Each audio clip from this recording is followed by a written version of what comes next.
We'll be a minute too. So You need a couple extra, I'll grab them. okay, so now we're just going to do that water stop, like so.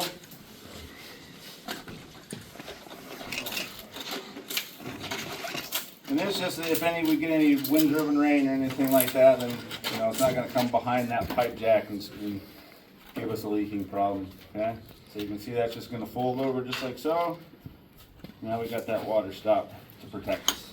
Okay, so then we can go ahead and throw this guy on top. And then we can go ahead and form this too, just to give us a little step down. Okay, so that'll sit down nice and tight. Some guys will even throw a little hugger, what I call a hugger on here, just to give this a little bit more rigidity. And that way I don't have any gaps or anything like that, so once it screws down, it sits down nice and tight. Okay? So we can go ahead, if there's certain codes or certain areas that have building codes that I need a dry-in state, so I can always just get another piece of my synthetic and come over the top and keep that dry-in state to keep all those inspectors happy if you live in one of those places. Okay?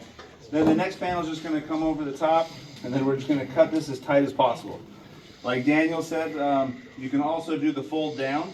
Okay, so I just find that line, keep it, depending on where it's sitting at here. If it's sitting here, I'm probably 3/4 of an inch off the deck, so I can just fold down 3/4 and keep that tight, so I'm not using as much caulking. Okay. Any questions on the pipe? Like I said, we'll kind of walk around and talk about all these things, and then we're going to come back and make you guys do your own. Okay? We'll just have to split up the groups since we've got a big group going.